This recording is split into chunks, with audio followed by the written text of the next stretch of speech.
ஆண்டவர் ஒருவருக்கே ஸ்தோத்திரம் உண்டாவதாக. ස්වාමී දෙවියන් වහන්සේට පමණක්ම ස්තුතිය ප්‍රශංසා වේවා. 2024 ஜூன் மாதம் 30ஆம் தேதி 2024 ஜூன் மாசே 30 වෙනි දින. இது 5வது கிழமை. මේ මාසේ 5 වෙනි සතිය. நேற்று காலை 9 மணியிலிருந்து அதிகாலை 12 மணி வரைக்கும் இலங்கை கொழும்பு 1லிருந்து 15 வரைக்கும் சில இடங்களில் தண்ணீர் நிப்பாட்டப்பட்டு இருந்தது.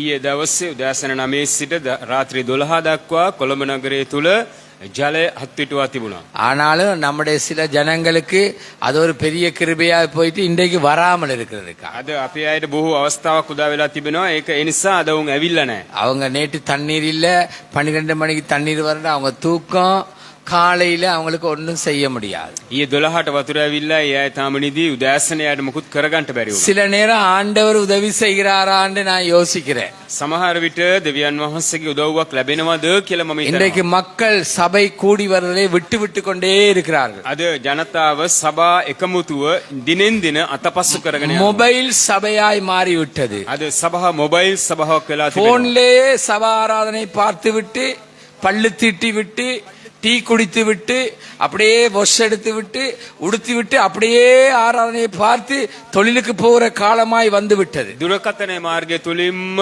සභාවේ වැඩසටහන් බලලා දත් මැදලා තේ බීලා ඒමම තමන්ගේ රාජකාරී සඳහා சில පිවිස්සෙනවා. நேரம் தேவ தண்டனை வராதது மாதிரி இருக்கிறது. සමහර අවස්ථාවලදී දේව උදහස නොයන ආකාරයෙන් පෙනෙනවා. மக்கள் பணத்துக்கும் பதவிக்கும் தொழிலுக்கும் படிப்புக்கும் அவங்களுடைய விருப்பத்துக்கும் முன்னுரிமை கொடுத்து இன்னைக்கு வீழ்ச்சி கண்டு விட்டார்கள். අද ජනතාව තමන්ගේ කැමැත්තටත් මුදලටත් තනතුරු වලටත් අධ්‍යාපනයටත් මුල් තැනක් දීලා ඔවුන්ගේ වැටීමක් සිද්ධ වෙලා තිබෙනවා. மாய்மாலம் பெருகி விட்டது. මායාකාරී ස්වභාවය අධික වෙලා තිබෙනවා. பெருமை பெருகி விட்டது. උඩඟුකම වැඩි වෙලා තිබෙනවා. பெருமை பெருகினதுனால தங்களை காண்பிக்கிறதுக்காக மக்கள் அப்படியே அலைந்து திரிந்து கொண்டிருக்கிறார்கள். ඒ අහංකාරකම වැඩිවීම නිසා තමාව උසස් කර සලකන පිණිස ඔවුන් ඒ මෙහි අත දුවනවා. கடவுளை சந்திக்கிறதுக்கு மக்களுக்கு விருப்பம் இல்லை. දෙවියන් වහන්සේ මුණ ගැසීමට ජනතාව කැමති නැහැ. கடவுளுக்கு நேரத்தை கொடுக்க விருப்பம் இல்லை. දෙවියන් වහන්සේට කාලය දෙන්නට කැමති නැහැ. கடவுளுக்கு தங்கள் மேலுள்ள திட்டத்தை நிறைவேற்ற விருப்பமே இல்லை. දෙවියන් වහන්සේ තමන් කරේ තබා තිබෙන සැලැස්ම පූර්ණ වෙන්නට කැමතිම නැහැ. இப்படித்தான் இன்றைக்கு சபை தலைவர்களும் பிழையான விதத்திலே இருக்கிறார்கள். මේව තමයි සභා නායකයනොත් වැරදි ස්ථානවල ඉඳගෙන ඉන්නවා. ஊழியக்காரர்களும் பிழையான இடத்துல இருக்கிறார்கள். සේවකයොත් වැරදි තැන්වල ඉඳගෙන ඉන්නවා. மக்களும் இதே மாதிரி தான் வாழ்ந்து கொண்டிருக்கிறார்கள். ජනතාවත් මේ වගේම තමයි ජීවත් වෙන්නේ. ஒரு ஊழியக்காரன் எங்களுக்கு தேவை என்றால் සේවකයෙක් අපට අවශ්‍ය නම් அவன் வேதத்தை நேசிக்கிறவனா இருக்க வேண்டும். ඔහු දේව වචනයට ප්‍රේම කරන පුද්ගලයෙක් වෙන්න வேதாம ඕනේ. பாடசாலையில் படித்திருந்தால் இன்னும் நல்லது. දේව ධර්ම විද්‍යාලයක් තුල අධ්‍යාපනය අදහලා තිබෙනවා නම් තවත් හොඳයි. அதே மாதிரி பிழையான உபதேசங்களுக்கு சிக்கினவர்களா இருக்க கூடாது. ඒ වගේම වැරදි උපදේශාත්මක ඉගැන්වීම් වලට සිරවිච්ච මිනිස්සෙක් அவர்களோடு ஒத்து போகிறவர்களாக இருக்க கூடாது. ඒ අයත් එක්ක එකඟතාවයක් ලක් වෙන මිනිස්සෙක් எல்லாமே වෙන්න ඕනේ. இப்படித்தான் மாறிட்டு. සියල්ලම මේම තමයි වෙනස් වෙලා තිබෙන්නේ. அந்த நாட்களிலே ඒ දවස්වලදී வேதாகமத்திலே දේව වචනය තුල ஆபகுக் என்ற தீர்க்கதரிசி இதே மாதிரி பார்க்கிறான். හාබකුක් නැමැති අනාගත වක්තෘවරයා මේ ආකාරයෙන්ම දකිනවා. சபையின் தலைவர்கள் துணிந்து பாவம் செய்கிறார்கள். සභාවේ නායකයෝ දැඩිව පව් කරනවා. ஊழியக்காரர்கள் தங்களுடைய கடினத்தை காண்பித்துக் கொண்டிருக்கிறார்கள். සේවකයෝ තමාගේ දැඩි ස්වභාවය හෙළි දක්වනවා. விசுவாசிகளும் உணர்வற்று வாழ்ந்து கொண்டிருக்கிறார்கள். ඇදහිලිවන්තයොත් හැඟීමෙන් තොරව ජීවත් වෙනවා. அது மாத்திரமல்ல, ඒ විතරක් නෙමෙයි அவர்களுடைய ஒழுக்க வாழ்வு இன்னும் அவர்களை தாழ்வு நிலைக்கு கொண்டு போய் கொண்டிருக்கிறது. ඔවුන්ගේ අපිලිවෙල සහිත ජීවිතේ තව දුරට ඔවුන් පහත් ස්වභාවයකට තල්ලු වෙනවා. ஒழுக்கம் இல்ல அவருடைய வாழ்க்கையில். ඔවුන්ගේ ජීවිතේ පිළිවෙලක් නැහැ. ஒழுக்க கேடு பெருகிட்டு, ඔවුන්ගේ අපිලිවෙල ස්වභාවය අධික වෙලා. நன்னெறியே இல்ல, நல்ல குணங்கள் நல்ல நடத்தைகளும் காணப்பட இல்ல. යහපත් ඇසිරීමක් දකින්නම නැහැ. இப்ப ஜெபமே இல்ல, ඒ යාඥාවක්ම නැහැ. வேதமும் இல்ல, வேத வாசிப்பும் இல்ல, தியானமும் இல்ல. දේව වචනයක් නැහැ, දේව වචන කියවීමක් නැහැ, මෙනෙහි කිරීමක් නැහැ. வேதம் பேசப்படுகிற இடத்துல மக்கள் தூங்குகிறார்கள். දේව වචනය කතා කරන ස්ථානවල ජනතාව නිදා ගන්නවා. ஆண்டவர் கண்ணை மூடி அடிக்கிற ஆண்டவர். දෙවියන් වහන්සේ ඇස් පියාගෙන පහර දෙන දෙවි කෙනෙක්. நன்றாய் கவனியுங்க. උදේට තේරුම් ගන්න. இன்னைக்கு இதெல்லாம் பார்த்தா මේ සියල්ල බැලුවොත් வேதனை, වේදනාව. கத்தருக்குரிய பயம் இல்ல, දෙවියන් වහන්සේ කෙරෙහි බය නැහැ. கத்தருக்குரிய மதிப்பு இல்ல, දෙවියන් වහන්සේ කෙරෙහි ගෞරවයක් නැහැ. கத்தருக்குரிய கனம் இல்ல, දෙවියන් වහන්සේට ගෞරවයක් නැහැ. கத்தர நாமத்தை பிரியப்படுத்துற மாதிரியும் இல்ல. දෙවියන් වහන්සේගේ නාමය ප්‍රසන්න කරනවා වගේ නැහැ. அவன் தண்ட சுய விருப்பத்தை நிறைவேற்றி எக்ஸ்ட்ரா கடவுளை தேடுறான். ඔවුන් තම තමන්ගේ ස්ව කැමැත්ත ඉෂ්ට කරමින් වෙලාව තිබුණොත් දෙවියන් වහන්සේ සොයනවා. அபகுக் தீர்க்கதரிசன புத்தகத்தை பாருங்க. හබක්කුක් අනාගත වක්තෘතුමාගේ පොත බලමු. மூன்றாவது வார்த்தை இரண்டாவது வார்த்தை மூன்றாவது வார்த்தையை வாசிங்க. අපි 2 3 இரண்டாவது வார்த்தை மூன்றாவது வார்த்தையை வாசிங்க.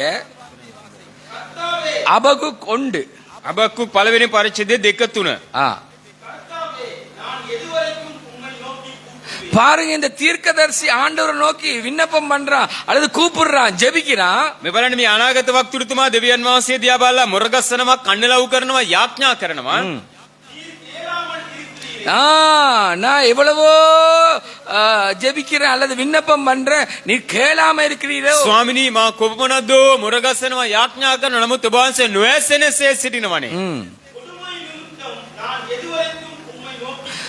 அந்த நாட்கள்ல தேவ யூதா கூட்டங்கள், தேவ ஜனங்கள்ல கொடுமைத்தான் காணப்பட்டது, கொடுமை பெருகிட்டு. ඒ දවස්වලදී ඇවිල්ලා යුදවරුන් අතරේ දේව ජනතාව අතරේ දුෂ්ටකම අධික වෙලා තිබෙනවා. உதாரணமாக மாமி கொடுமை, மருமகள் கொடுமை, மாமா கொடுமைன்னு சும்மா உங்களுக்கு தெரியும் நல்லா. ඔබ දන්නවා දුෂ්ටකම ගැන, මාමා ගැන, නැන්දම්මා ගැන, ලේලි ගැන, ඒ වගේම විවිධ තැන්වල ඔබ දන්නවා දුෂ්ටකම ස්වභාවය. கொடுமைகளை நீங்க பார்த்திருக்கிறீங்க. ඒ දුෂ්ටකම ඔබ දැකලා ஒரு තිබෙනවා. ஒரு பெண் பிள்ளை திருமணம் முடிச்சு வந்தா மாமியிட கொடுமை, புருஷன் சகோதரர்களோட கொடுமை எல்லாம் நிறைய இருக்கும். හැබැයි ඇවිල්ලා කෙනෙක් විවාහ වෙලා ගෙදරට ආවොත් ඇවිල්ලා සෝම්පුරුෂයාගේ නැන්දම්මගේ විවිධ මනුෂ්‍යයන්ගේ දුෂ්ටකම අධිකව තිබෙනවා. அந்த பிள்ளை எலும்பி நின்றாலும் குற்றம், உட்கார்ந்தாலும் குற்றம், 6 மணிக்கு வாசல்ல நின்றாலும் குற்றம், போனாலும் குற்றம், சமைச்சாலும் குற்றம், சமைக்கலாட்டியும் குற்றம். ඒ දියණිය ඇවිල්ලා ඉටගත්තත් වැරදි, වාඩි වුණත් වැරදි, ඇවිල්ලා ඉව්වත් වැරදි, ඒ ගියත් වැරදි, මෙහෙ ගියත් හැමදේම වැරදි. கவனிங்க, හොඳට අවධානය இது ஒரு යොමු කරන්න. உதாரணம். මේක උදාහරණයක්. இதே மாதிரி தேவ ஜனங்களுடைய வாழ்க்கை கொடுமையினால் நிறைந்திருந்தது. මේ වගේ දේව ජනතාවගේ ජීවිත දුෂ්ටකමින් පූර්ණ වෙලා තිබෙනවා. வாசிங்க பிரதர்.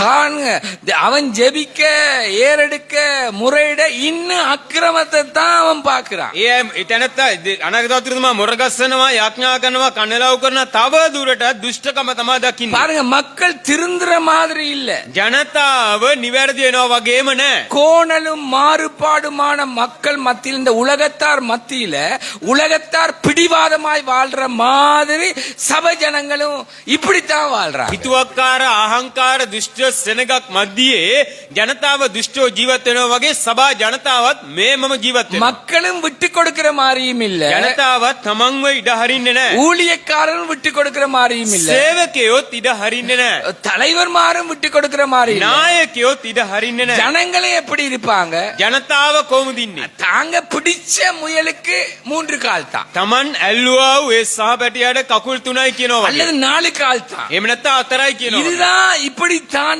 தான் அன்றைக்கு இருந்தாங்க. මේ වගේ කාල පරිච්ඡේදය තමයි ඒ කාලේ இந்த තිබුණේ. தீர்க்கதரிசிக்கு இல்ல போராட்டம், மக்களுடைய நீதிமான்களுடைய வாழ்க்கையில் உள்ள கொடுமை பெருகிட்டு. මේ අනාගත වක්තෘතුමාට තිබුණා පොරබැදීම, ඒ ධර්මිෂ්ඨ සෙනගගේ ඇවිල්ලා දුෂ්ටකම අධික වෙලා තිබුණා. ஒருவர் ஒருவர் புரிந்து கொள்ற மாதிரி இல்ல, කෙනෙකුට කෙනෙක් ඇවිල්ලා තේරුම් ගන්නවා වගේ නෑ. ஒருவர் ஒருவர் மன்னிக்கிற மாதிரி இல்ல, කෙනෙකුට කෙනෙක් සමාව දෙනවා නෑ. மறக்கிற மாதிரி இல்ல, අමතක කරනවා වගේ නෑ. கடினப்பட்டவங்களா தான் இருக்கிறாங்க. දැඩි ස්වභාවයකින් ඉන්නවා. தாங்க நினைத்ததுல பிடிவாதமா தான் இருக்காங்க. තමන් සිතපු දේ තුල දැඩිව ඉන්නවා. அவனுடைய பார்வைக்கு கொடுமையா இருக்கிறது. ඔවුන්ගේ ඇස් සමුවේ ඒක දුෂ්ටකමක් කොටි. அவன் இவங்க திருந்துவாங்கன்னு பார்த்தா இன்னும் அக்கிரமத்தின் மேல் அக்கிரமம் தான் காணப்படுது. මොවුන් නිවැරදි වෙයි කියලා බලාගෙන ඉන්නවා, තම දුෂ්ටකමින් දුෂ්ටකම අධික වෙලා තිබෙනවා. கேட்டுக்கொள்ளுங்க, හොඳට තේරුම් ගන්න. ஒருவர் சபைக்கு வந்து 4 கிழமை කෙනෙක් සභාවට ඇවිල්ලා සති 4ක් நான் அவங்களோட வீட்டுக்கு போய் அவங்களோட இருந்து கதைத்தேன். ඔහුගේ නිවසේට ගිහිලා ඔහු සමගම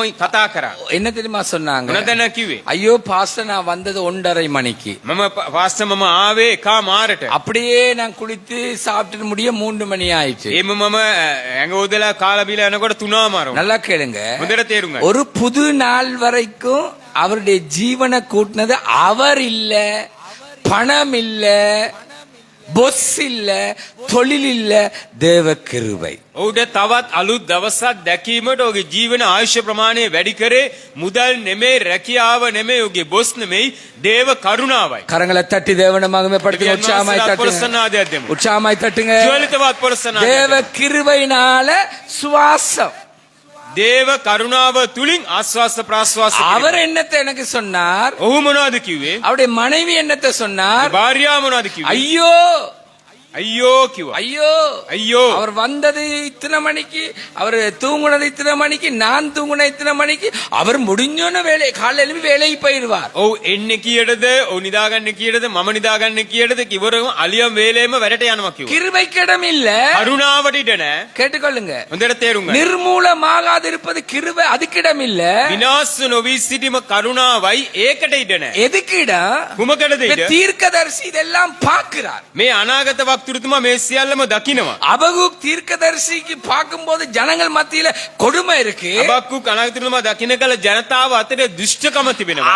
அக்கிரமத்தின் மேல் அக்கிரமம் பெருகி கொண்டிருக்கு. අපරාධයෙන් අපරාධය අධික වෙලා තිබෙනවා. அது மாத்திரமல்ல, ඒ විතරක් அவன் නෙවෙයි. சொல்றான், எனக்கு தொடர்ந்து இவங்க உணர்ற மாதிரியும் இல்ல, நீர் தண்டிக்கிற மாதிரியும் இல்ல. ඔහු කියනවා ඇවිල්ලා මොහුන් ඇඟීමට ලක් වෙන්නෙත් නැහැ, ඔබ වහන්සේ දඬුවම් කරන්නෙත් නැහැ. நன்றா கவனிங்க. හොඳට තේරුම් ගන්න. இந்த தீர்க்கதரிசியுடைய மனதின் ஆதங்கம் என்ன தெரியுமா? මේ අනාගත වක්තුරුතුමාගේ ආත්මයේ ශෝකය මොකද්ද? நான் ஜெபிக்கிறேன், මම යාඥා நான் කරනවා, விண்ணப்பம் මම பண்றேன், කන්නලව් කරනවා. ஆனாலும் இவங்க திருந்துற மாதிரி இல்ல. නමුත් මොහුන් නිවැරදි වෙනවා වගේ නැහැ. இன்னொன்று அவன் யோசிக்கிறான், ඔහු තව එක දෙයක් කල්පනා இவங்களுக்கு කරනවා. தண்டனையும் நீர் கொடுக்க இல்லை. ඔබ වහන්සේ මොවුන්ට දඬුවමක් දුන්නේ නැහැ. பொதுவாக மனித வாழ்க்கையில ஒரு தண்டனை என்று வந்தா, ஒரு வியாதி என்று வந்தா, பறிக்கப்பட்டா, இழப்ப கண்டா கொஞ்சம் உணர்வாங்க. සාමාන්‍ය මනුෂ්‍යගේ ජීවිතයේ දඬුවමක් යමක් පැහැරගත්තොත්, යමක් අහිමි වුණොත් ටිකක් හැංගීමට ලක් වෙනවා. இந்த தீர்க்கதரிசி விண்ணப்பம் பண்றான், මේ අනාගත වක්තුරුතුමා කන්නලව් இந்த කරනවා, தீர்க்கதரிசி ஜெபிக்கிறான். යාඥා කරනවා. ஆனா மக்களுடைய வாழ்க்கையில கொடுமை பெருகி கொண்டு தான் இருந்தது. නමුත් ජනතාවගේ ජීවිතයේ අයිතුකම අධික වෙලා තිබෙනවා. கவனியுங்க, හොඳට තේරුම් ගන්න. கொடுமை தான் பாக்குறான் தேவ ஜனங்கள் மத்தியில. දේව ජනතාව ඉදිරියේ අයිතුකම අධික වෙලා அது තිබෙනවා. மாத்திரமல்ல, தேவனுக்கு எதிரான பாவங்கள், அக்கிரமம், ඒ වගේම දෙවියන් වහන්සේට විරුද්ධවාදී පව් අපරාධ, கொள்ள මංකොල්ල කෑම, கொள்ள මංකොල්ල කෑම, கொடுமை, අයිතුකම எப்படி எல்லாம் கொள்ள அடிக்கிறீங்களோ தெரியாது. කොහොම මංකොල්ල කනවද දන්නේ නැහැ. கொள்ள அடிக்கிறாங்க. මංකොල්ල කනවා. நல்லா கவனிங்க, හොඳට තේරුම් அது ගන්න. எப்படின்னு உங்களுக்கு தான் தெரியும். ඒක කොහොමද කියලා ඔබ තමයි දන්නේ. அவன் சொல்றான், அதுதான் மதில் மாதிரி எனக்கு நிக்குது. ඒක තමයි මට තාප්පයක් මෙන් ඉදිරියට පේන්න තිබෙන්නේ. வழக்கு இருக்கு, வாதையும் எழுப்புறவர்கள் தான் அதிகம். නඩුවක් තිබෙනවා, ඒ වගේම පොරවැදීමත් විවාදයක් අධික වෙලා තිබෙනවා. எதுக்கு எடுத்தாலும் வழக்காடுறது. මොන දෙයට ගත්තත් වාද විවාද. நீதிமான்களுடைய வாழ்க்கையில ධර්මිෂ්ඨයන්ගේ ජීවිතේ. ஏன் நீ இந்த வெள்ளையில இந்த பட்டன் வைக்கல? ඇයි ඔබ සුදු එකේ මේ බොත්තම තැබුවේ නැති? இல்ல டெய்லர் வைக்கல போல. නෑ ටේලර් තිබ්බේ නෑ. அப்படி அப்படி வைக்கலாம், அப்படி இப்படியே வழக்கு தான். මේම එක එක වාද විවාද තමයි. அண்ணன் தம்பி, அக்கா தம்பி, அக்கா அண்ணன், அப்பா அம்மா, மாமி மாமா, மருமகள் மாமா, மாமி மாமா, இப்படியே வழக்கு தான் விடுகிற. නන්දා මාමා, ඒ වගේම අම්මා තාත්තා, අයියා අක්කා, නංගි මල්ලි අතර මේම දිගින් ஒரு දිගටම වාද විවාද. சின்னதுக்கும் வழக்கு தான். කුඩා දෙයකටත් වාද විවාද. நல்லா கவனிங்க. හොඳට අවධානය යොමු. உங்களோட குடும்பங்களை நீங்க நினைச்சு பாருங்க. ඔබගේ පවුල් ගැන අවධානය යොමු කරන්න. உங்களோட குடும்பங்களை நினைச்சு பாருங்க. ඔබගේ පවුල ගැන අවධානය යොමු කරන්න. கணவன் மனைவி வாழ்க்கையை நினைச்சு பாருங்க. ඔබගේ ස්වාමි පුරුෂයා භාර්යාවගේ ජීවිතය ගැන අවධානය உங்களோட යොමු කරන්න. பிள்ளைகளை நினைச்சு பாருங்க. ඔබගේ දරුවන් ගැන අවධානය යොමු කරන්න. தகப்பன் பிள்ளை, தாய் பிள்ளையை நினைச்சு பாருங்க. මව පියා දරුවන් අතරේ අවධානය යොමු உங்களோட කරන්න. சொந்த பந்தங்களுக்குள்ள நினைச்சு பாருங்க. නෑයන් අතරේ ඔබේ අවධානය යොමු කරන්න. ஐயோ, சபைக்குள்ள நினைச்சு பாருங்க. සභාව තුල අවධානය යොමු කරන්න. ஒவ்வொன்றும் ஒவ்வொரு ரகமா தான் இருக்கு. එකින් එකට වෙනස් ස්වභාවයකින් තමයි ඉන්නේ. ஏதோ ஒன்றுக்கு பேலன்ஸ் ஆகி விட்டது. මොනවදෝ ඒකට පැත්තකට බර වෙලා ஒரு තිබෙනවා. பக்கத்துக்கு பேலன்ஸ் ஆகி එක இருக்கு. පැත්තකට ඇලිලා තිබෙනවා. நன்றா கவனிங்க. හොඳට අවධානය යොමු කරන්න. எல்லாம் பூனைகள் தான். සියල්ලෝම පූස්ස වගේ තමයි. எல்லாம் பூனைக்குட்டி மாறித்தான். සියල්ලම පූස් පැටව වගේ ஆனா තමයි. மியாவ் மியாவ் மாத்திரம் தான். මියාව් මියාව් විතරයි. ஆனா எல்லா மியாவும் எப்படி இருக்கு? ඒ ඔක්කොම මියාව් කොහමද ඉන්නේ? கொடுமையா இருக்கு, අයුතුකමෙන් පූර්ණ වෙනවා. அக்கிரமமா இருக்குது, අපරාධයෙන් පූර්ණ වෙනවා. கொள்ளையா இருக்கு. කොල්ලකෑමෙන් පූර්ණ වෙනවා. நன்றா கேளுங்க. හොඳට අවධානය යොමු කරන්න. இன்றைக்கு இத பார்த்த அபகுக்கு விண்ணப்பம் பண்ணியும் ஆண்டவர் பதில் கொடுக்க. අද අබක්කුක්ට මේ දේ බලලා මුරගස්සලත් දෙවියන් වහන්සේ උත්තර දුන්නා. அபகுக் இன்னொன்ற பாக்குறான். අබක්කුක් තව එක දෙයක් බලනවා. தண்டனையும் வாரது லேட்டா தானே வருது. දඬුවම පැමිණෙන එකත් ප්‍රමාද වෙලා තමයි පැමිණෙන්නේ. ஏன் தண்டனை வர இல்ல? ඇයි දඬුවමක් යාවෙන්නේ? தாங்க செய்யறதெல்லாம் நியாயமா தானே காண்பிக்கிறாங்க. Taman කරන සියල්ලම නිවැරදි වගේ තමයි හෙලි දක්වන්නේ. ஆனா நாலாவது வார்த்தை கொஞ்சம் வாசிங்க பிரதர். හතරවෙනි පදේ ටිකක් කියවමු. என்ன பாருங்க, சிங்களத்துல வாசிங்க. ஆகையால்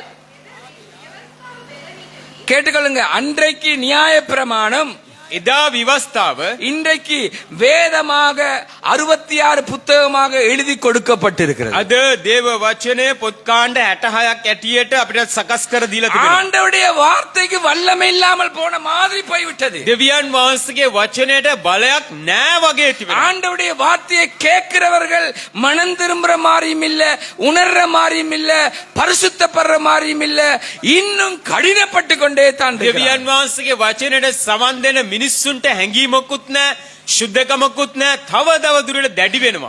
நான் விசுவாசிக்கிறேன், මම විශ්වාස කරනවා. ஆண்டவர் எப்படி உயிருள்ளவரோ ஆண்டவருடைய வார்த்தையும் உயிருள்ளது. දෙවියන් වහන්සේ කෙසේද ජීවමානව සිටින්නේ, උන්වහන්සේගේ වචනය ජීවමානයි. உன்னுடைய வாழ்க்கையில் இந்த வேதம் உயிருள்ளதா இருக்கிறதா, பலனற்றதா இருக்கிறதா? ඔබගේ ජීවිතයේ මේ දේව වචනය ජීවමානව තිබෙනවද, දුර්වලව තිබෙනවද? இந்த தீர்க்கதரிசிக்கு குழப்பம் මේ අනාගත වක්තෘතුමාට කැළඹීමක්. ஒன்று, இரண்டாவது கேள்வி, දෙකක්, දෙවෙනි එක ප්‍රශ්නයක්, மூன்றாவது தேவனிடத்திலே கேள்வி கேட்கிறான், තුන්වනුව දෙවියන් වහන්සේගෙන්ම ප්‍රශ්න, நாலாவது ஜெபிக்கிறான், හතරවනුව යාඥා කරනවා. மண்டாடுறான். ඔව් මොරගස්සනවා. மன்றாடு கேட்கப்படவும் இல்ல, மன்றாட்டின் விளைவு மக்கள் மாறின மாதிரியும் இல்ல. මොරගස්සමින් උත්තරයකුත් නැහැ, එයින් ජනතාව තවත් වෙනස් වුණා වගේ. அஞ்சாவது அவன் பாக்குறான், පස්වනුව ඔව් බලනවා. ஆண்டவர் இவர்களை தண்டிக்கிற மாதிரியும் இல்ல. දෙවියන් වහන්සේ මොවුන්ට දඬුවම් කරනවා වගේ. அவனுடைய பார்வை. ඔහුගේ දැක්ම. ஆனா அவன் கவனிங்க, தன்னல போக்குள்ளவன் அல்ல. නමුත් ඔහු තමන්ගේ සුව කැමැත්ත මත ගමන් කරන කෙනෙක් නෙමෙයි. இந்த ஆபகுக் தீர்க்கதரிசி தன்னல போக்குள்ளவன் அல்ல. මේ අනාගත වක්තෘතුමා ස්වාධීනව කැමැත්ත කරන කෙනෙක් නෙමෙයි. தன்னுடைய குடும்பம், තමාගේ පවුල, தன்னுடைய மனைவி, තමාගේ භාර්යාව, தன்னுடைய பிள்ளைகள், තමාගේ දරුවෝ, தன்னுடைய வீடு, තමාගේ නිවස, தன்னுடைய வசதி, තමාගේ ආසකම, தன்னுடைய ஆசீர்வாதம், තමාගේ ආශිර්වාද, இதன் இதுதான் தன் வாழ்க்கை என்று தன்னல மிக்கவனாக அபகுக் வாழ இல்ல. මේක තමයි තමාගේ ජීවිතය කියලා ස්වං එහෙම නැත්නම් ස්වයං ශක්තියකින් ජීවත් වෙන මිනිසෙක් නෙමෙයි. மெய்யான நாட்டுப்பற்றுள்ளவன், ඔව් ඇත්තටම දේශය කෙරෙහි ආදරයක් ඇති මිනිසෙක්. மெய்யான சபைகளை குறித்து பற்றுள்ளவன். ඇත්තටම සභාව කෙරෙහි කැක්කුමක් තියෙන நான் මිනිසෙක්. முதல் சொன்ன 5 காரியம் உங்களுக்கு சொன்னேன். මං කාරණා පහක් කිව්වා. அவனுக்கு ஒரே குழப்பம், ඔහුට දිගටම කැළඹීමක්, ஒரே கேள்வி. ඔහුට ප්‍රශ්නාර්ථයක්. தேவனிடத்துல விண்ணப்பம் பண்றான், දෙවියන් වහන්සේට මොරගස්සනවා. தேவனும் அமைதியா இருக்கிறான். දෙවියන් වහන්සේත් නිශ්චලව සිටිනවා. அது மாத்திரம் நான் கேட்கிறான், இன்னும் தண்டனை கூட வர இல்லையே. ඒ විතරක් නෙමෙයි, ඔහු කියන තවමත් දඬුවමත් ආවේ නෑනේ. நல்லா கவனிங்க, හොඳට අවධානය යොමු කරන්න. நன்றா கவனிங்க. හොඳට අවධානය යොමු කරන්න. நேற்று இருந்த மனுஷன் இன்றைக்கு இல்ல. ඊයේ හිටපු මිනිස්සයා අද නෑ. போன மாதம் இருந்தவங்க திடீரென்று மரித்திட்டான். ගිය මාසේ ජීවත් වෙන අය මේ මාසේ මැරිලා. உன் குடும்பத்துல உன் பிள்ளைகள், உன் கணவன், உன் மனைவியுடைய வாழ்க்கையில வந்த காரியங்களை நினைத்து பார். ඔබගේ ජීවිතේ, ඔබේ දරුවාගේ ජීවිතේ, භාර්යාවගේ සම්පූර්ණ ජීවිතේ සිද්ධ වුණ දේවල් ගැන බලන්න. ஏன்? ඇයි? உன்னுடைய வீட்டு சூழ்நிலைகளை பார். ඔබගේ නිවසේ තත්ත්වය ගැන බලන්න. இன்னும் உணர்ற மாதிரியே. තවමත් හැඟීමට ලක් වෙලා නැහැ. ஆனா இவன் தன்னலம் கொண்டவன் அல்ல. නමුත් මොහු දඬුවම ලබා කෙනෙක්, දඬුවමට ලක් වුණ කෙනෙක් නෙමෙයි. இந்த தீர்க்கதரிசிக்கு ஒரே மனவேதனை. මේ අනාගත වක්තෘතුමාට සිත් ඇවුල. ஏன் ඇයි திரும்ப நான் உங்களுக்கு விளங்கப்படுத்தினேன். නැවතත් ඔබට මම ප්‍රකාශ කරන්න. அவங்களோட வாழ்க்கையில நன்னடத்தைகள் இல்ல. ඔහුගේ ජීවිතේ යහපත් ඇසිරීමක් නැහැ. யாரு? කවුද? தேவ ஜனத்தினுடைய வாழ்க்கையில நல்ல நடத்தைகள் இல்ல. දෙවියන් වහන්සේගේ දරුවන්ගේ ජීවිතේ යහපත් ඇසිරීමක් නැහැ. நல்ல எண்ணங்கள் இல்ல, நல்ல பார்வைகள் இல்ல, நல்ல கிரியைகள் இல்ல. හොඳ සිතුවිලි නැහැ, හොඳ දැක්මක් නැහැ, හොඳ ක්‍රියාවක් නැහැ. நல்லா கவனிங்க, හොඳට අවධානය යොමු කරන්න. ரெண்டா சிந்திங்க. හොඳට කල්පනා කරන්න. அது மாத்திரமல்ல, கேட்டுக்கொள்ளுங்க, ඒ විතරක් නෙමෙයි ஆவிக்குரிய வாழ்க்கையில செத்து போயிருக்கிறார். ආත්මික ජීවිතේ මැරිලා. ஆவிக்குரிய வாழ்க்கை சீர்கேடு நிறைந்தது. ආත්මික ජීවිතය සම්පූර්ණයෙන්ම පිළිකුල් භාවයෙන් පූර්ණ වෙලා. கிறிஸ்தவ எம்மதமும் சம்மதம் மாதிரி வாழ முடியாது. කිතුනුවෝ ඕනෑම දෙයකට තමන් කැමති වගේ ජීවත් වෙන්න බෑ. சொல்லுங்க ஆமென். ආමේන්. எம்மதமும் சம்மதம் என்று வாழ முடியாது. ඕන ධර්මයකට තමන් කැමති වගේ ජීවත් වෙන්න බෑ. அந்த அவனுடைய ஆவிக்குரிய வாழ்க்கை ஒழுக்கக்கேடு நிறைந்ததா இருக்கு. ඔහුගේ ආත්මික ජීවිතයේ අපිලිවෙලින් පූර්ණයි. காத கழுவி சரி வராது, கண்ணை கழுவி சரி வராது, வெளித்தோட்டத்தை கழுவி சரி வராது, இருதயம் திருக்கு நிறைந்ததா இருக்கு. පිටත මනුෂ්‍යයා පවිත්‍ර කරලා හරියන්නේ නැහැ. ඇතුළාන්ත මනුෂ්‍යයා දුෂ්ටකමින් අයුතුකමින් පූර්ණව සිටින. நாங்க பாடின ஒவ்வொரு பாட்டை நினைத்து பாருங்க. අපි ගායනා කර හැම ගීතිකාවක් දිහාම අවධානය යොමු කරමු. ஆண்டவருடைய சமூகத்துல இன்பம் பேரின்பம் உண்டு. දේවියන් වහන්සේගේ අභිමුඛයේ ප්‍රීතියේ මහත් ප්‍රීතියක් තිබෙනවා. ஆமென். ආමේන්.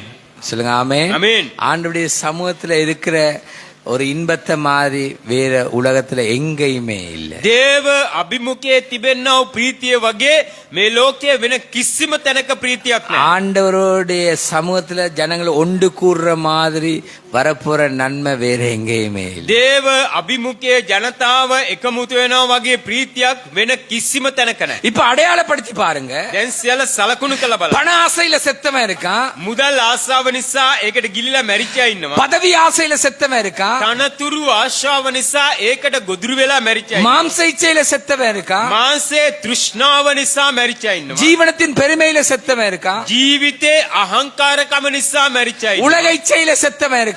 ලෝකේ තෘෂ්ණාවට ඇලී මැරිච්චා ඉන්නවා. நன்றா கவனிங்க, முதல் அவதானம். ஒழுக்கம் இல்லாதவன் சபையில இருக்கான், පිළිවෙලක් නැති අය සභාවේ ඉන්නවා. உணர்வு இல்லாதவன் இருக்கிறான், හැඟීමෙන් තොරව ඉන්නවා. உலகத்தார் மாதிரி வாழ்றவன் இருக்கான். ලෝකේ මිනිස්සු වගේ ජීවත් වෙන අය ඉන්නවා. உலகத்தில் உள்ளவன் எத்தனை மணிக்கு இன்றைக்கு எழும்புவான், අද ලෝකේ ඉන්න මිනිස්සු කීයටද අවදි වෙන්නේ? இன்றைக்கு கொஞ்சம் தூங்குவோம், අද ටිකක් නිදා ගනිමු. கைய முடக்கி தூங்குவோம். අත පොරවගෙන නිදා ගනිමු. හොඳට හැනුම් අරිමු. வயிற்ற கேப்பா, என்னம்மா இன்றைக்கு என்ன இறைச்சி வகை எடுக்கிறது? වයිෆ් කෙන් ආනවා අද මොන වගේ මාංශද අපි අනුභව කරන්නේ? என்ன சமைக்க போற? මොකක්ද උයන්නේ? எலும்புனோன்னு அதுதான் නැගිට ගමන් ඒක තමයි. உலகம், இதுதான் මේක තමයි ලෝකෙ. கிறிஸ்தவ எலும்புடனே நன்றி செலுத்தணும், ஜீவன் கூட்டப்பட்டிருக்கிறது. කිතුනුවෝ නැගිට ගමන් දෙවියන් වහන්සේට ස්තුති කරන්න ඕනේ ආයුෂ දීර්ඝායුෂ වීම ගැන. சொல்லுங்க ஆமென். ஆமென். ஆமென். ஆமென். ஜீவன் கூட்டப்பட்டிருக்கிறது. ආයුෂ වැඩි වෙලා තිබෙනවා. அப்படியே பைபிளை எடுத்துடணும், ඒම බයිබලේ ගන්න ඕනේ. வாசிச்சிடணும், කියවන්න ඕනේ. அத தியானிக்கணும், ඒක මෙනෙහි කරන්න ඕනේ. அப்படியே ஜெபத்துக்கு நடக்கணும். ඒමම යාඥාවට පිවිසෙන්න ඕනේ. அதுக்கு பிறகுதான், ඊට පස්සේ තමයි அதுக்கு பிறகு வாஷ் பண்ணோமா, டீ குடிச்சோமா, சாப்பிட்டோமா, எங்கட காரியமா. ඊට පස්සේ මුණකට ඒදුවාද කෑමද බිව්වාද අපේ කොටස් ඊට පස්සේ. சிலர் தலை கீழ இருக்காங்க, සම බොහෝ අය ඉස්ස පල්ලයට තියනවා සිලර- වගේ අනිත් කන පිට. இரவை காலையாக்கி இருக்காங்க, காலையை சிலர் இரவை ஆக்கி இருக்காங்க. සමහර අය රාත්‍රියේ උදෑසන කරගෙන උදෑසන රාත්‍රිය කරනවා. ராத்திரியில வந்தா என்ன செய்வாங்க? அமைதியா இருந்து சாப்பிட்டு கொஞ்சம் டிவியை பார்த்துட்டு போனோட இருந்து பிறகு பைபிள் வாசிப்பாங்க. රාත්‍රී කාලේ නිශ්ශබ්ද විඳලා ටීවී එක බලලා ෆෝන් එක බලලා බයිබලය කියවනවා. சிலர் மாறிட்டாங்க, සමහර අය වෙනස් වෙලා. சிலர் அதுக்கு இடமே இல்ல. සමහර අයකට ඉඩක්ම නැහැ. எப்படி வரப்போகுதுன்னு தெரியாது. මොන වගේ ප්‍රතිඵලයක් ලැබෙයිද කියලා දන්නේ නැහැ. இவனுக்கும் கேள்வியா இருக்கு, என்னப்பா ஆண்டவர் தண்டிக்காம இருக்கிறாரு? ඔහුටත් ප්‍රශ්නයක් තිබෙනවා ඇයි ස්වාමිනී දඬුවම් නොකරේ? ஏன் தெரியுமா? ඇයි දන්නවද? அவன் தன்னலம் உள்ளவன் அல்ல, அல்ல, மக்கள் மேல் அன்புள்ளவனாயிருக்கிறார். ඔහු දඬුවම කරන්න ඕන කෙනෙක් නෙමෙයි, ජනතාව කෙරේ ප්‍රේමයෙන් සිටිනවා. அப்படியாவது மக்கள் மனம் திரும்புவாங்களே. මේ මාරි ජනතාව පසුතැවිලි கரங்களை தட்டி தேவனை மகிமைப்படுத்துங்க. உற்சாகமாய் தண்டுக. தண்டிக்கப்பட்டாவது மனம் திரும்பட்டும் என்று விரும்பின தீர்க்கதரிசி. දඬුවම් ලබලා හරි ජනතාව පසුතැවිලි වෙන්න ඕන කියන அப்ப ஆவிக்குரிய வாழ்க்கை செத்து, ආත්මික ජීවිතේ මැරිලා. அதாவது தேவனுடைய நியாயப்பிரமாணம் கட்டளை கற்பனை எல்லாம் மக்கள் மதிக்கிறதே இல்ல. දෙවියන් වහන්සේගේ විවස්ථාව අනපනත් ජනතාව ගෞරවයට ලක් කරන්නෙම නැහැ. நான் சொல்ற வார்த்தையை கேளுங்க. මම කියන වචනයට සමන් දෙන්න. தேவ வார்த்தைகளை குறிச்சு அக்கறையும் இல்ல, மீறி வாழ்றாங்க. දේව ජනතාව කෙරේ ජනතාවට හැඟීමකුත් නැහැ, උනන්දුවකුත් නැහැ. ඒක ඉක්මවා ජීවත් වෙනවා. அவங்க அழிவின் எல்லையில இருக்கிறாங்க. ඔවුන් විනාශයේ සීමාවල් අභියස සිටිනවා. அவங்க ஆசீர்வாதத்தின் எல்லையில் இல்ல. உன் கணவன், உன் மனைவி, உன் பிள்ளைகள், சபை ஊழியர்கள், தலைவர்கள் அழிவின் எல்லையில இருக்கிறாங்க. ඔබේ භාර්යාව, ඔබේ ස්වාමි පුරුෂයා, සේවකයෝ, ඔබේ සේවකයා නැවිලා විනාශයේ අභිමුඛයේ සිටිනවා. தீர்க்கதரிசி பார்க்கிறான். අනාගත වක්තෘතුමා வேதம் பலன் இல்லாமல் போன மாதிரி போயிட்டு, දේව වචනය බෙලහීනව තිබෙනවා වගේ පේනවා. பலன் இல்ல, බලයක් නැහැ. வேதத்துக்கு வல்லம் இல்ல දේව වචනයට බලයක් නැහැ. என்ற மாறி போயிட்டு, ඒ වගේ වෙලා තිබෙනවා. ஏன் பெருமையில இருந்து விழுந்து போயிட்டாங்க. ඇයි කිව්වොත් අහංකාර කමින් වැටිලා තිබෙනවා. தங்கட குற்றத்தை, தங்கட பாவத்தை, தங்கட அக்கிரமத்தை குறித்து உணர்ந்து மனம் திரும்ப இல்ல. තමන්ගේ පාපය ගැන, තමන්ගේ අයිතුකම අපරාධය ගැන හැඟීමට ලක් වෙලා පසුතැවිලි වෙලා නැහැ. அப்படியா இருந்தா வேதத்துக்கு பலன் இல்லாத மாதிரி. එහෙනම් දේව වචනයට බලයක් නැහැ වගේ. அழிவின் எல்லையில இருக்கிறீங்க. විනාශයේ අභිමුඛයේ සිටිනවා. ஒருவர் சொன்னார், ஆண்டவர் என்னோடு ஒரு தேவ மனிதனூடாக என்னோடு பேசினார். දෙවියන් වහන්සේ එක්කෙනෙක් කිව්වාවිලා දෙවියන් වහන්සේගේ මිනිස්සෙක් තුලින් මට කතා என்ன කරා. அன்பு செய்கிறேன் என்று சொன்னார். නුඹට ප්‍රේම කරනවා කිව්වා. நான் உன்னை உயர்த்துவேன் என்று சொன்னார். මම නුඹ උස්සස් කරන්න මේ කිව්වා. நான் මම நல்லா கேட்டுக்கொள்ளுங்க. හොඳට අවධානය යොමු කරන්න. அவருடைய தம்பிக்கும் அவருக்கும் வாக்குவாதம். ඔහුගේ මල්ලිටත් ඔහුටත් ඇවිල්ලා වාද විවාදයක්. அந்த நேரம் போன் ஒன் பண்ணப்பட்டுச்சு. ඒ වගේ ලාවට ෆෝන් එක ඔන් කරනුනා. அண்ணன் பேசுறான், தூசணம், அப்பா. ඒ අයියා කතා කරනවා කුණුහරුප ඒ විදියට කතා කරනවා. தம்பி சொல்றான், ஐயோ ஒன்னும் செய்யாதீங்க, அடிக்காதீங்க, ஐயோன்னு கத்துறான். ඒ මල්ලි ඇවිල්ලා කෑ ගන්නවා, අනේ මට ගාන්න එපා, මට ஒரு විදවන්න එපා කියලා. 22 நிமிஷம் தூசணமும் கதிரையால இருக்கிறது எல்லாரும் அடிச்சு அவனை குற்றப்படுத்தி, மனைவிக்கு குற்றமாய் காண்பித்து, சொந்தக்காரன் குற்றப்படுத்தி அப்படியெல்லாம் செஞ்ச ஒருத்தர் විනාඩි 20ක් 22ක් පමණ ඇවිල්ලා මල්ලිට පහර දීලා වරදටපත් කළා බොහෝ නපුරු ක්‍රියා කරපු මිනිස්සු. 22 நிமிஷம் அந்த தூசணத்தை நான் கேட்டுக்கொண்டிருக்கிறேன். ඒ විනාඩි 22ක් විතර ඒ කුණුහරුප වචන වලට මම ඇහුම්කන් දුන්නා. தம்பி வீட்டை விட்டு ஓடிட்டான். මල්ලි ගෙදරින් පලා දිව්වා. எங்க போயிட்டான்னு தெரியாது. ඔය දිව්වත් දන්නේ නැහැ. அவர் சொல்றாரு ஜெபிங்கன்னு. ඔහු කියනවා යාඥා කරන්න. அவருக்கு ஒரு தீர்க்கதரிசி ஜெபித்தாரா. ඔහුට අනාගත වක්තෘවරයෙක් යාඥා කරා. கர்த்தர் இனி உன்னை வாளாக்காமல் தலையாக்க போகிறார். දෙවියන් වහන්සේ නුඹව වලිගේ නොකර හිස කරන ஒரு தீர்க்கதரிசி தேவன் யார் என்று காண்பிப்பான். එක අනාගත වක්තෘවරයෙක් දෙවියන් වහන්සේ කවුදයි ඔහුට ප්‍රකාශ කරනවා. அடுத்தது மனிதனுக்குள் இருக்கிறது என்னென்று வெளிப்படுத்துவான். මනුෂ්‍යයන් තුලෙහි ගැබ්බෙලා තිබෙන්නේ කුමක්දයි හෙළි දක්වනවා. அடுத்தது எப்படி நடக்க வேண்டும் என்று தைரியப்படுத்துவான். ඊළඟ එක කෙසේද හැසිරෙන්න ඕනි කියලා ධෛර්යමත් කරනවා. இந்த தீர்க்கதரிசி பாருங்க, சீர்கெட்ட பாக்குறான். මේ අනාගත වක්තෘතුමා අපිලිවෙල දකින්නවා. இப்போ உள்ள தீர்க்கதரிசிகள் பணந்தான் ஆவியானவருக்கு வேண்டும் என்று நிக்கிற தீர்க்கதரிசி. දැන් ඉන්නා වූ අනාගත වක්තෘවරු ආත්මයන් වහන්සේට මුදල් තමයි අවශ්‍යයි කියන අය ඉන්නේ. நீங்க Facebookல பாருங்களேன். ඔබ Facebook වල බලන්න. கனடால வீடு, කැනඩාවේ නිවස. வீட்டுக்கு செட்டி வாங்க 80 லட்சம் புரோக்கருக்கு கொடுத்திருக்காங்க. ඒ නිවසට පුඩු සෙට්ටයක් ගන්න ඇවිල්ලා ලක්ෂ 80ක් පමණ බ්‍රෝකර්ට දීලා තිබෙනවා. புரோக்கர் காசு லட்ச 80. சின்ன பிளைட், பொடி பிளைட், තමන්ට කියලා පොඩි ගුවන් යානාවක්. சின்ன பிளைட். පොඩි ගුවන් යානයක්. சிங்கப்பூர்ல ஜெபகோபுரம் வீடு, සිංගප්පූරුවේ යාඥා ගෘහේ නිවස්.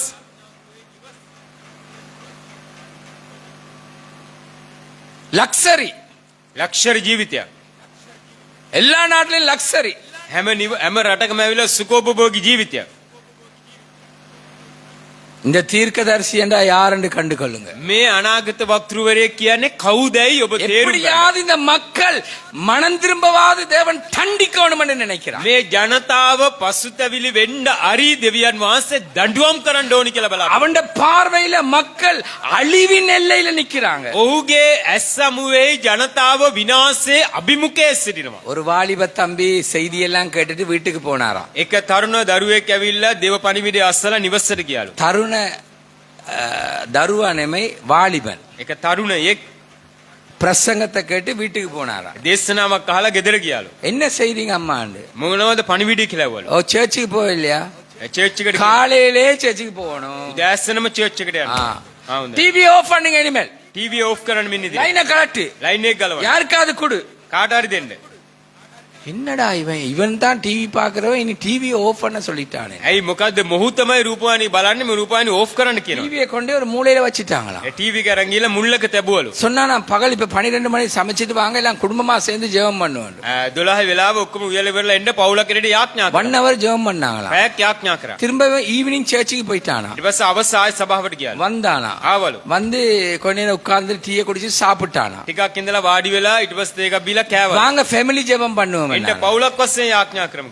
திரும்ப 1 hour ஃபேமிலி ஜெபம். ඊට පස්සේ පවුලක් වශයෙන් යාඥා. பிறகு நண்பர்களோட வெளியே போயிட்டு வந்தானா. ඊට පස්සේ යාළුවන් සමග එළියට ගියා. காலையில 3 மணிக்கு எல்லாரையும் தட்டி எழுப்புனானா. දැස්සන 3ට ඔක්කොමලා අවදි කෙරවලු. அடே இப்பதாண்டா நாங்க தூங்கணும், தூங்க விடு. දැන් තමයි අපි නිදාගත්ත අපිට නිදා ගන්න ඉඩ. கிறிஸ்தவனா நாங்க வாழணும். කිතුණුවෙක් මෙන් ජීවත් වෙන්න. அப்ப ஒரு நாள் அவன் ஜெபிச்சானா. එක දවසක් ඔහු යාඥා කරා. அடுத்த நாள் அவன் எழும்பவே இல்லையா. ඊළඟ දවසේ ඔහු නැගිට්ටෙම නැල්ලු. தூக்கமா.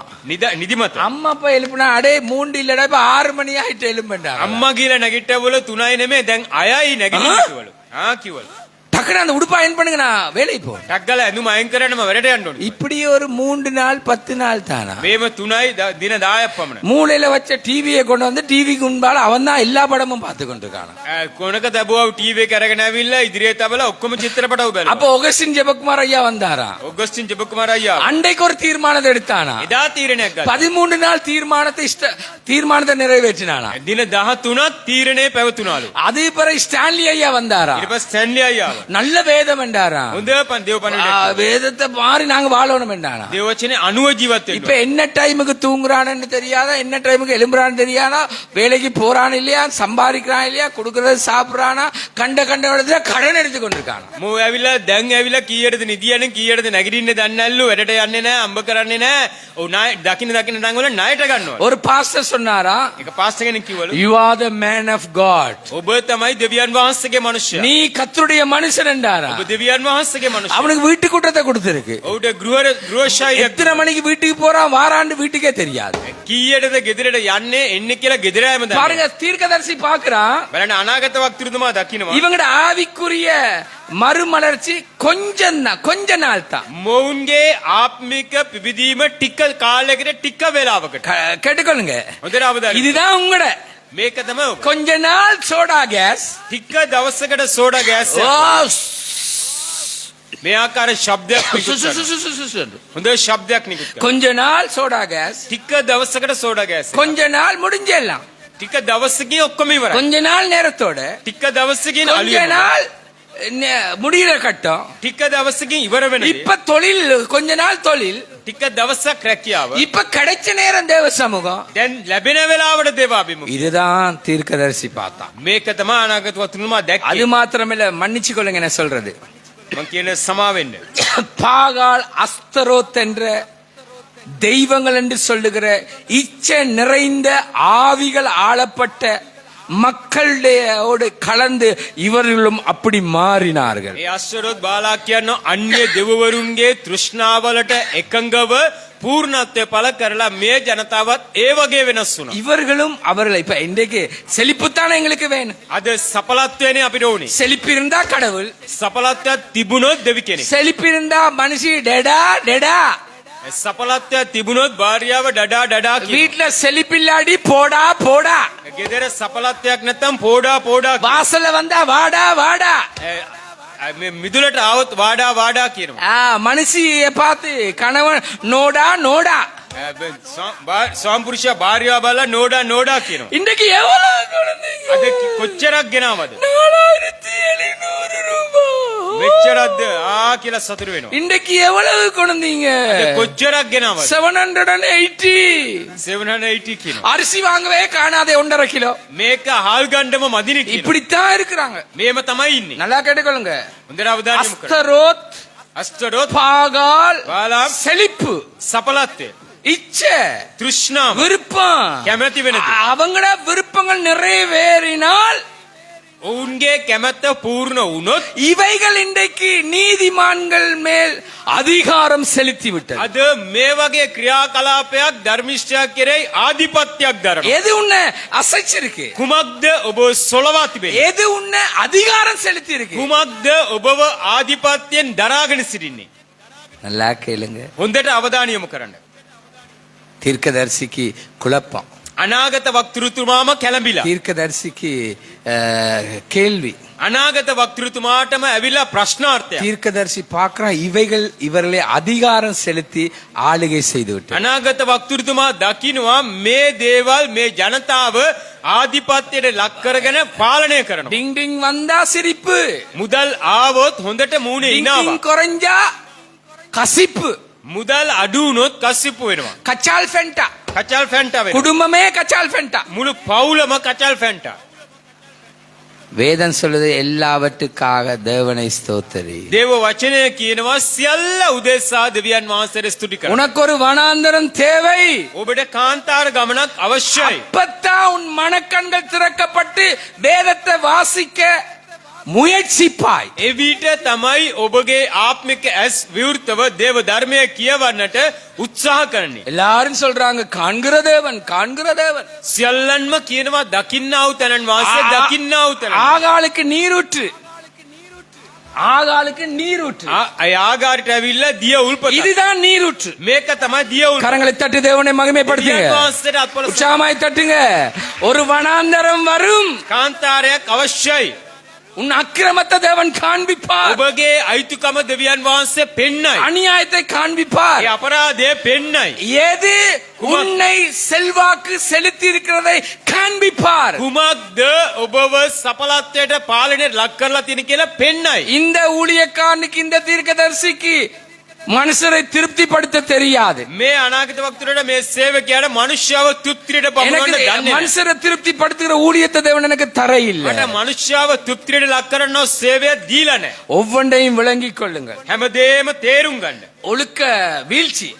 පිළිවෙලේ වැටීම. இன்னைக்கு ஆண்டவர் உன்னதர் உயர்ந்தவருடைய அந்த தன்மை பெற்ற நாங்க இழிவு நிலைக்கு போயிட்டோம். අද උතුම් වූ උසස් වූ දෙවියන් වහන්සේගේ தත්ත්වය දරාගෙන ඉන්න අපි පහත් තැනකට ලක් වෙලා. எனக்கு ஒரு கேள்வி வந்துட்டு. මට ප්‍රශ්නයක් ஒரு ආවා. தீர்க்கதரிசி ඒක අනාගත වක්තවල கடவுளை காண்பிக்கிறவன், දෙවියන් වහන්සේව හෙළි දක්වන්න. கடவுளுடைய வார்த்தையில தேவ சித்தத்தை காண்பிக்கிறவன், දෙවියන් වහන්සේගේ වචනය තුල දෙව කැමැත්ත හෙළි දක්වන්න. மக்கள் தண்டிக்கப்படவில்லையாண்டு சிந்தித்தானே என்று. ජනතාව දඬුවම් ලබන්නේ නැද්ද කියලා හිතනවා. நான் கூட நீ தண்டிக்கப்படணும்னு நான் சிந்திக்கல. මම පවා මම නුඹ දඬුවමට ලක් වෙන්න ඕනි කියලා හිතන්නේ. நான் நினைக்கிறேன் මම හිතනවා. அந்த தண்டனை வந்தாலும் தேவன் உனக்கு ஒரு நன்மையை காண்பிப்பார். ඒ දඬුවමක් ආවත් දෙවියන් වහන්සේ ඔබට යහපතක් වෙන්න. கரங்களை தட்டி தேவனை மகிமைப்படுத்துங்க. தேவன் வாசல் அது அப்பொழுது உனக்கு ஒரு நன்மையாய் அது மாறப் போகிறது. ඒකත් ඔබට යහපතක් මෙන් වෙනස් වෙන්න යනවා. இன்றைக்கு சில பிரசங்கிமார் இன்றைக்கு வர இருந்தாங்க. අද සමහර දේශකයෝ එන්නේ හිටියා. இன்னொரு ஊழியக்காரன் வருவது தாமதமாயிட்டு. සවස් සේවකයෙක් එන්න ප්‍රමාද වෙලා. அதனால தான் நான் பேசுறேன். ඒ නිසා තමයි මම කතා කරන්නේ. ஆனா தேவன் தேவையானதை பேசியிருப்பார். නමුත් දෙවියන් වහන්සේ අවශ්‍ය දේ කතා කරනවා. எது உன்ன செல்வாக்கு செலுத்தி இருக்கு? කුමක්ද ඔබ සඵලත්වයට ලක් කළද? உதாரணம், උදාහරණයක්. போனுக்கு கொடுக்கிற நேரம் வேதத்துக்கு கொடுக்கறது இல்ல. நீ ෆෝන් එකට දෙන වෙලාව දේව ධර්මයට දෙන්නේ නැහැ. அது உன்னை அது செல்வாக்கு செலுத்தி விட்டது. එය ඔබට සඵලත්වයක් මෙන් උසස් කර තිබෙනවා. அஸ்தரோத், பாகால், செழிப்பான காரியங்கள் உன்னுடைய வாழ்க்கையில செல்வாக்கு செலுத்தி விட்டது. ඒ අශ්වරොත් බාලා කියන දේ ඇවිල්ලා ඔබව සඵලත්වය කියන කාරණා වලට ඔබ ආධිපත්‍යයක් කරලා තිබෙනවා. இந்த செய்தியை கேட்கிறவர்களே, මේ පණිවිඩය අසන්නේනි உன்னுடைய ஆவிக்குரிய நிலையை சீர்தூக்கி பார். ඔබගේ ආත්මික తত্ত্বය නැවත විමසා බලන්න. உன்னுடைய ஆவிக்குரிய நிலைமை, ඔබගේ ආත්මික තත්ත්වය, உன் கணவனுடைய ஆவிக்குரிய நிலைமை, ඔබගේ ස්වාමි පුරුෂයාගේ ආත්මික உன் තත්ත්වය, பிள்ளைகளுடைய ஆவிக்குரிய நிலைமை. ඔබගේ දරුවන්ගේ ආත්මික තත්ත්වය.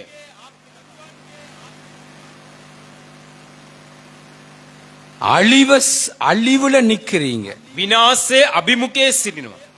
நீயும் அந்த அழிவை சம்பாதிக்க கூடாது. ඔබත් ඒ විනාශය ඔබට ආදායමක් කරගන්න உன் ඕනේ. குடும்பமும் அழிவை சம்பாதிக்க கூடாது. ඔබගේ පවුලත් ඒ විනාශය අම්බ කරගන්න ඕනේ. ஆபகு மற்றவன் எப்படியாவது தூக்கி தேவனுக்குள் நிலைநிறுத்த வேண்டும் என்று சிந்தித்த ஒரு மனிதன். හබක්කුක් කෙසේ හෝ ජනතාව ඔස්සවලා දෙව අභිමුඛයට ගේන්න ඕනි කියලා තමයි. இதே போல் சபையே, ஊழியர்களே, மந்தைகளே, உங்களை அரவணைத்து தேவனுடைய ஆவிக்குரிய வாழ்க்கையை கட்டி எழுப்ப இதை பேசுகிறேன். මේ වගේම සේවකයනි, සභා නායකයනි, ජනතාවනි ඔබව රැකවරණයකට ලක් කරලා දෙවියන් වහන්සේගේ වචනය තුළ ගොඩනැගීමක් කරන්න.